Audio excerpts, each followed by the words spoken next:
We're joined now by the Palestinian ambassador to the UK, Hussein Zomlot. Very good afternoon to you. So Alistair Bunkle was telling us there, quoting the Israeli media, saying around 600 Israelis have been killed in these attacks.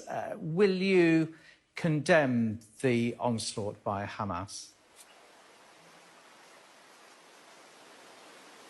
Obsession with condemning the victims and blaming the victims and condemning the occupied, the colonized, the besieged for so many years.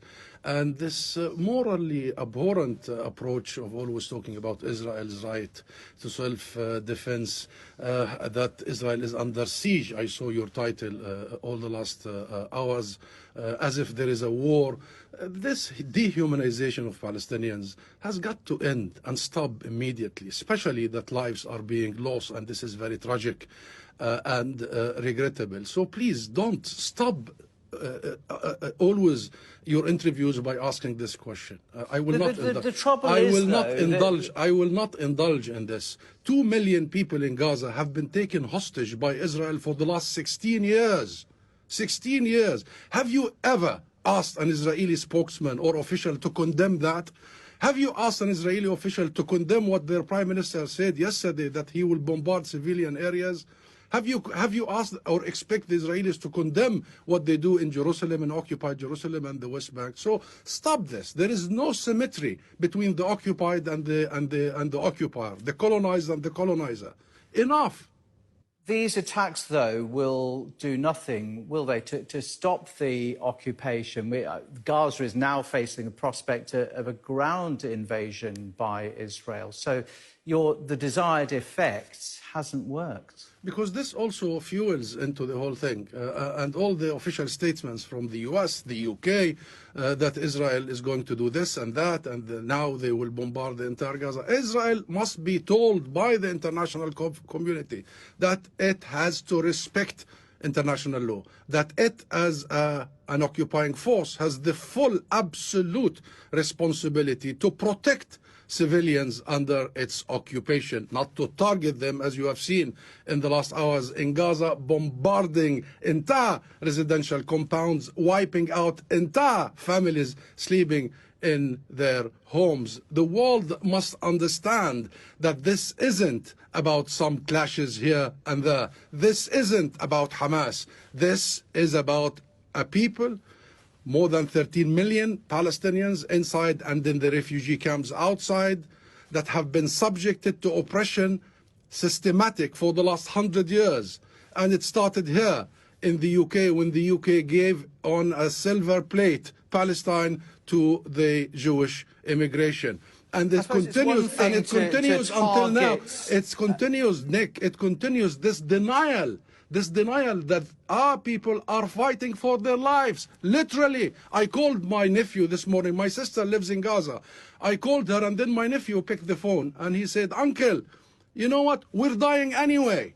So this is the situation in Palestine right now, and the world is responsible in having my nephew thinking this way and having 13 million people in Gaza, Ambassador, are people in Gaza now braced for what might happen? What has been happening for them for the last so many decades is horrible, is unimaginable, is unbelievable. This is the biggest open-air prison on earth. And every once in a while, Israel visits them with its fire, huge fire, from air, from sea, from land, killing thousands. They are unable to travel, to work, to hope, to aspire for anything. You're talking about generations, Nick, generations. And should I tell you about the people in the occupied West Bank? It's even worse. What are they their land is being confiscated. They are now subjected not only to the Israeli army brutality, but to the settler militias in Hawara, in Nablus, in Al-Khalil, Hebron, in, of course, Jerusalem. You've seen what happened in Al-Aqsa Mosque. You've seen the spitting on Palestinian Christian worshippers only last week. This is a system of racial domination on the top of a military occupation, compounded by colonization. Pure racism. The Palestinian people have the right to defend themselves. Ambassador, let's turn to what we have the right to shout out, and we have the right to say enough. Let's turn to Palestinians calling for a meeting of the Arab League. What influence can the Arab League have on this? Big influence, and that's exactly what should happen. We are concerned. We are worried. We want the Israeli killing machine to stop.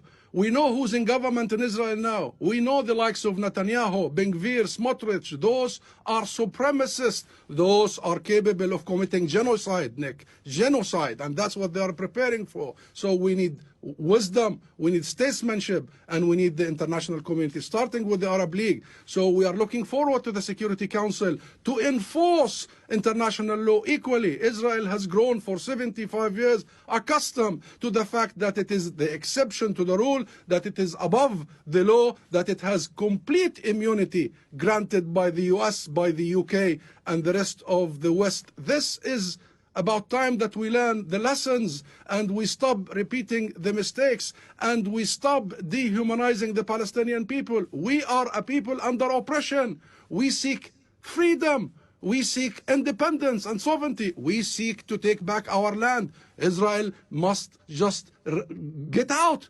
Get out. They're not going to get out, as you put it, yet. This is going to go on for a long time, isn't it? You asked me about the Security Council. The Security Council decided 56 years ago in 1967 that Israel has got to leave now, immediately. You asked me about the United Nations, numerous UN resolutions that Israel is committing violations of international law, war crimes, crimes against humanity. You asked me about the international community, Amnesty International here, Human Rights Watch in the US. Every major international human rights organization confirms that Israel commits the crime against humanity of apartheid, of a system of racial segregation. So the world for so many years, decades, 75 years, is not heeding us. And the world is trying to bypass us. And you are seeing what happened. Since we signed the Oslo Accords, we, the Palestinian National Movement, have committed in iron way to our own commitments, to recognize Israel, to commit to negotiations and non-violence, and thirdly, to commit to international resolutions and international legitimacy. Israel was expected to end its occupation, was expected to stop its colonial expansion. It has never done so one time since we signed 30 years ago. Every day there's a new settlement. Every day there is a new expansion. And the world has failed miserably. We'll have to leave it there. Time is against us. Last sentence. This is an opportunity. This is an opportunity for the world to wake up and resolve this issue that will be the beginning of stability in the region and worldwide. Ambassador, thank you very much indeed for your time on Sky News today.